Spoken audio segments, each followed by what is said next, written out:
Hi, and welcome to the series of lectures on foreign language education. This first lecture is about the state of education in the German state.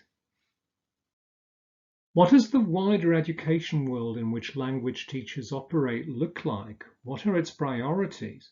And how do these priorities differ from more traditional educational ideals? These are the questions I want to address in this first talk, which I've entitled The State of Education in the German State. Now, what I want you to learn from this video, first of all, you'll learn about two different meanings of education, namely socialization and enculturation, the latter of which is equivalent to German Bildung. You'll also learn that there has been a shift recently in education from a view of education as knowledge and critical thinking to a view of education as information gathering and employability. So that's a second thing you will learn about in this video. Now here I've listed some of the things that you may have found in your group work and that people usually associate with education. So education may be parents telling you to behave, telling you to be quiet, for instance, but it may also be friends sharing their experience with you, or reading a newspaper, and so on. So there are different types of education, apparently, some of which are to do with affect control, for instance, and this is usually what your parents do, and this is what we call Erziehung in German. So that's one meaning of education. It's to do with making an individual social, in a way, we might say. Whereas the other meaning of education is enculturation, what we call Bildung in German. It's learning about the traditional content of a culture by reading literature, going to the theatre, but also just learning the hidden rules of a particular culture, the underlying rules that operate in a particular society. So we have these two basic senses of education, but of course, school education and language education is mainly concerned with the second sense, with the sense of Bildung. Now, as far as Bildung is concerned, there are two major areas of dispute that we find throughout the history of education. The first dispute is about whether we should teach facts and ideas and tell students to learn them, or whether we should teach students to discover facts and ideas by themselves. The second conflict, which I'm going to enlarge on in this video, is about whether education is learning for gainful employment. Is it just preparation for the labour market, in other words? Or is it learning for life? Is it self-cultivation, self-realization? So these are some of the key themes in education, and we'll now take a closer look at Humboldt's contribution to the idea of education as learning for life. Now, we are in Protestant Germany in the 1770s to 1830s, and this is an age of revolution, not just the French Revolution, of course, and its repercussions in Germany, but also an age of revolution in education, an age in which the research universities like Göttingen, Leipzig, and Berlin became the dominant scientific institutions and the decisive social space in which academic communities developed, rather than academies, for instance, which were dominant before that time. So in 1808, that's a key date, Prussia had suffered a catastrophic military defeat against Napoleon at the Battle of Jena and was keen on reforming both the military and society at large. These reforms were undertaken by two powerful nobles, Karl August von Hardenberg and Karl vom Stein zum Altenstein, better known as Freiherr vom Stein.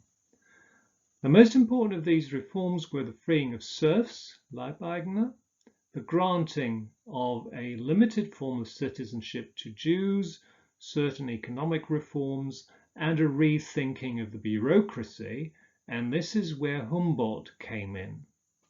Now, you may already have met Wilhelm Karl von Humboldt in your linguistics classes.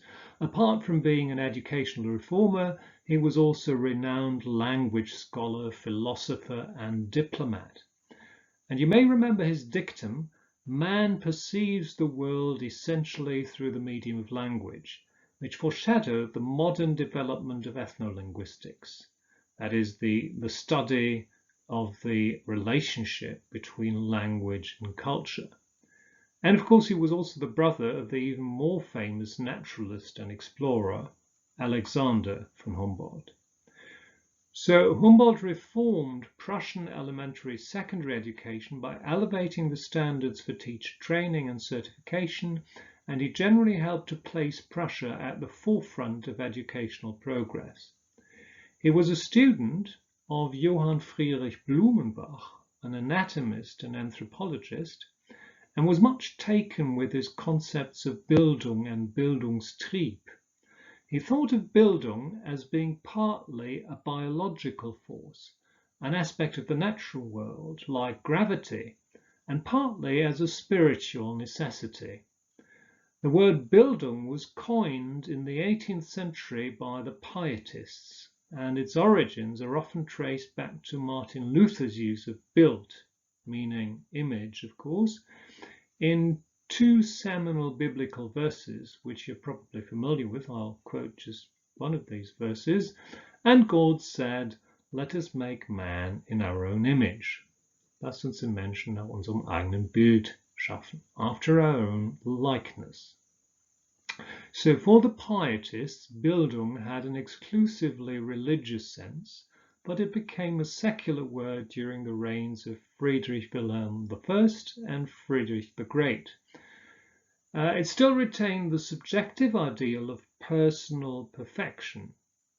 Even for those who were not religious, the Bildung offered the notion of Bildung offered a means of secular salvation through culture. So for the Pietists, Bildung meant moving closer to God by helping their neighbors in this world, but in its secular sense, Bildung was an interior process whereby an individual could work on himself or herself to improve his or her self-consciousness and to move closer to perfection. A man or woman of Bildung was not merely learned and knew all about the Greco-Roman foundations of our culture, but was also a person of good taste, who had an overall educated grasp of the world around him or her, and was thus capable of self-direction that was at odds with the prevailing pressure for conformity. As part of the reforms, Prussia had created a new department of the Interior Ministry, a department for educational and ecclesiastical church affairs, and it was Humboldt who was made minister in charge. Now we have to remember that until then, primary and secondary schools in Germany had been run by the church. Humboldt's responsibilities as Minister of Education included the supervision of schools, universities, the art and science academies, cultural associations, and the Royal Theatre, which were all close to his heart. And so he became the patron and guardian of the new educational ideal of Bildung, and he made what became known as neo-humanist Bildung, neuhumanistische Bildung, the cultural philosophy of the Prussian state. Now, why was this a major development? Well, what was completely new in the 19th century was that the many forms of practical learning and moral instruction came to be thought of and actually organized as an educational system. In other words, it wasn't until the 19th century that the idea really caught on that schools should have a standard form and be connected by a common syllabus. Pupils should pass through classes grouped by age, and teachers should receive a professional training and have the appropriate qualifications. And also the idea that special ministries should direct and monitor changes to the system. So all the basic ingredients of the school system that we know so well were put in place by Humboldt. Professional teachers, ministries of education, a curriculum, all of that can be traced back to Humboldt's initiative.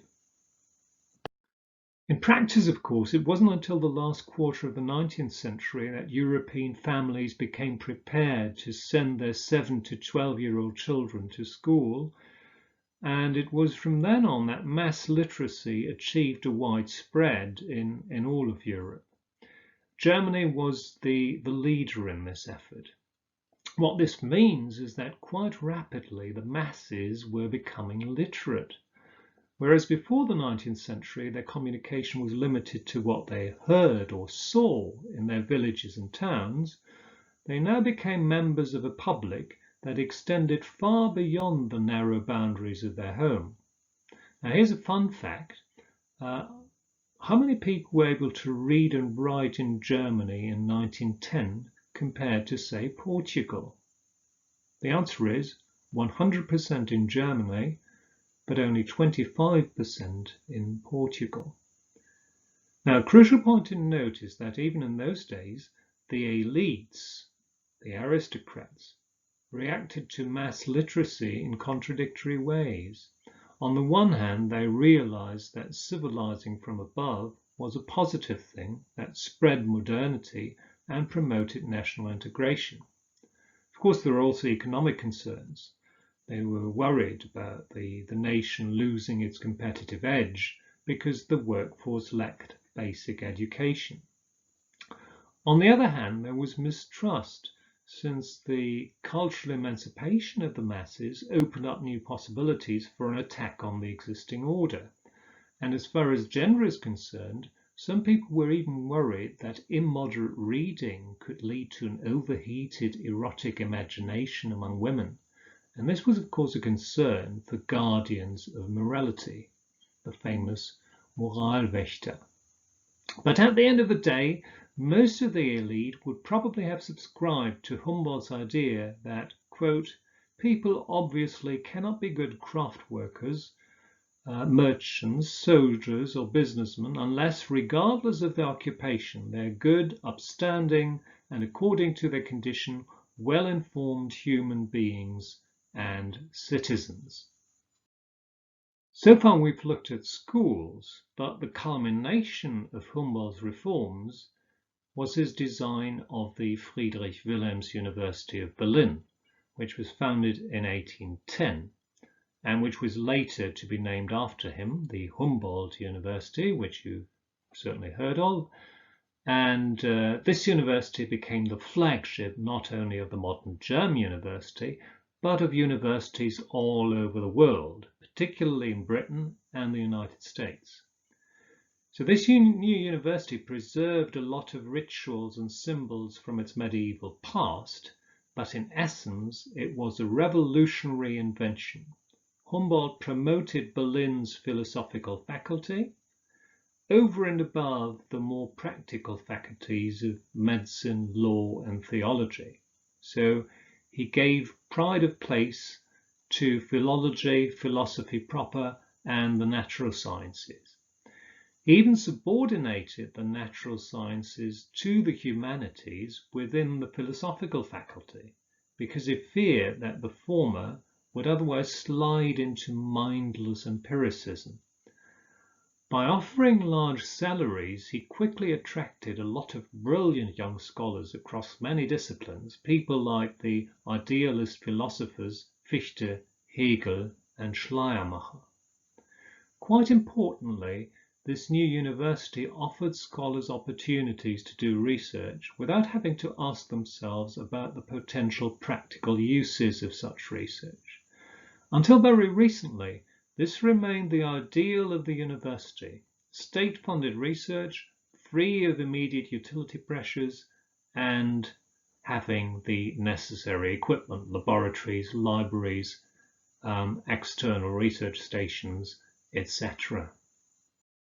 From the 19th century and Humboldt, we now turn to the 20th century, and the way in which education is defined by the OECD. Now, the OECD is an intergovernmental economic organization, as you're probably aware, with 37 member countries, founded in 1961 to stimulate economic progress and world trade. And this organization has been trying to assert its interpretive dominance, what we might call Deutungshoheit in German, over education since its foundation, basically. So this is not a new development. It's been trying to make an impact on education ever since its foundation. But it wasn't until the introduction of the so-called PISA tests that it really managed to establish an almost total dominance over the education system. Basically, for the OECD, Bildung is tantamount to, it is employability, the ability to gain and maintain employment. Here's a quote from 1961, when the OECD was founded. Heute versteht es sich von selbst, dass auch das Erziehungswesen in den Komplex der Wirtschaft gehört, dass es genauso notwendig ist, Menschen für die Wirtschaft vorzubereiten wie Sachgüter und Maschinen. Erziehung ist wirtschaftliche Investition. This is of course the exact opposite of the self-direction, the self-realization and the critical thinking that's characteristic of the educational ideals that were promoted by Humboldt and his successors. It's all about lifelong adaptation to economic change. Schools and universities are turned into degree factories that certify general methodological competencies that can be readily adapted to any circumstances. As Andreas Schleicher, who's the OECD's Director for Education and Skills and also responsible for the PISA study, puts it, nicht, was ich weiß, wird mir weiterhelfen, sondern das, was ich damit tun kann. So what he's saying here is that education is not knowledge, but knowing what to do with knowledge. Professor Peter Struck, an educationalist from Hamburg, expresses a similar view in the Frankfurter Rundschau. Schon heute sind die meisten Jugendlichen erkundungsstärker als die meisten Erwachsenen. Sie können sich wichtige Informationen besser und schneller über ihr Smartphone, iPod oder Tablet besorgen. Wissen muss also nicht so lange vorhalten wie früher und das Können ist längst bedeutsamer geworden als das Wissen. Now, very little thought is required to see that such a statement is utterly illogical and devoid of critical thinking. It also shows a lack of education in the traditional sense, a lack of Bildung, since a professor should know that since antiquity we have drawn a clear dividing line between knowledge, which may not have any particular purpose, and information, which is relevant to how we act. Knowledge allows us to filter out from a wealth of data those that have information value. It allows us to recognize things for what they are and to understand the interdependence of things. I'll illustrate this with a simple example. Of course, you and me, we can both easily download information on low temperature magnetoresistance after zero field cooling, which you can see in the two graphs. But we would need specialist knowledge to be able to explain it in its context, and I certainly couldn't do it. A second, perhaps slightly more straightforward example will be the writing of a term paper. Now, from the information perspective, writing a term paper is simply culling information from the web and other sources to gain credit and to demonstrate a kind of competence that can be measured. Information units can be measured. From a knowledge perspective, though, writing a term paper means working and thinking through that information to actually learn something useful and produce a useful result, which cannot be measured in terms of, for instance, being true or false. So the methodological competencies that people like Schleicher and Struck hold in high esteem demonstrate the information perspective on things. As the coronavirus crisis, with all its conspiracy theories, has taught us, it's great to know where to find something, but there are two additional factors involved. You need to be able to assess the reliability of sources, that's the first factor, and the second factor, you need mathematical knowledge to make sense of the data. Unfortunately, acquiring knowledge is a long and arduous process, and that also applies to language learning. You've got to learn vocabulary and the rules of grammar before you can say anything sensible in a foreign language. So it's probably not much of an exaggeration to say that what this new concept of education has led to is the standardization of education, standardized teachers and standardized learners, and it has also led to a race to the bottom, eine Nivellierung nach unten. We've lowered standards. For instance, at school, in language classes, we make fewer deductions for mistakes, and we base the Abitur on simple mediation tasks. At university, we've abolished the state exam, and we've abolished translation classes. In 2012, the Berlin Senate wrote to the capital's English teachers and told them that literary knowledge or the writing of an essay on a literary work was something that wasn't required in real life and hence not at all useful or necessary at school.